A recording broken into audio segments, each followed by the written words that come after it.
related to e-learning that my partner Aaron and I researched is the cost and funding of e-learning courses. This issue was of particular interest to me because throughout my time in the Human Resource Development Program, I have heard multiple times that e-learning is the most cost-efficient method of delivering learning content, whether it be for a course on a college campus or for an employee training program. However, I've never truly understood what makes an e-learning course or program cost-efficient, and how does the organization determine that it is truly better than face-to-face instruction. This presentation will accomplish the following objectives.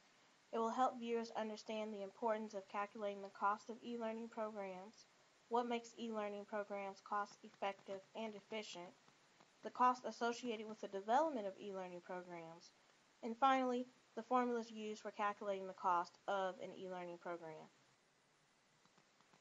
In Chapter 6 of Managing Technological Change, Strategies for College and University Leaders, Tony Bates stresses the importance of correctly calculating the cost of e-learning programs. This is often the point in the process where instructional designers fall short. But if the care is taken to calculate costs, organizations will be able to evaluate the fixed and variable costs that will be incurred, as well as costs incurred by students. They will be able to compare and contrast the cost of designing an e-learning program versus traditional face-to-face instruction. And finally, they will be able to determine whether or not the investment is sound and should be pursued. Ultimately, by calculating the costs associated with developing e-learning programs, organizations and institutions will be able to determine if the intervention will be cost-effective and efficient. Stakeholders, meaning upper-level administration, are mainly concerned with the bottom line.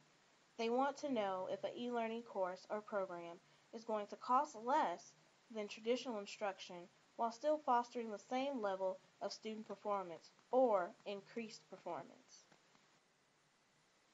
The following charts are also from Bates' book, and they break down the various costs associated with the design and development of e-learning programs.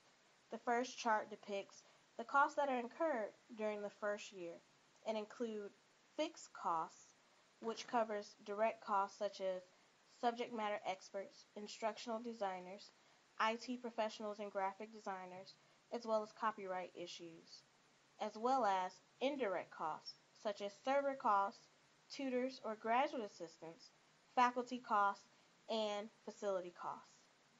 The variable costs include the number of students who require tutoring services, course materials, as well as administrative support. Finally, the chart depicts the costs incurred to students, which will be needed to calculate enrollment quotas.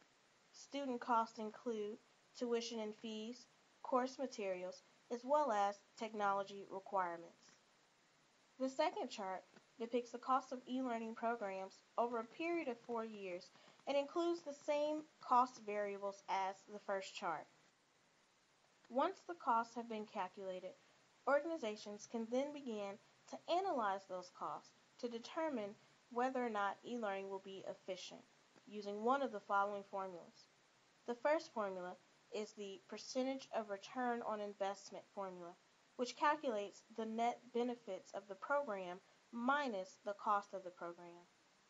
The next formula is the cost-benefit ratio, which divides the program benefits by the program cost.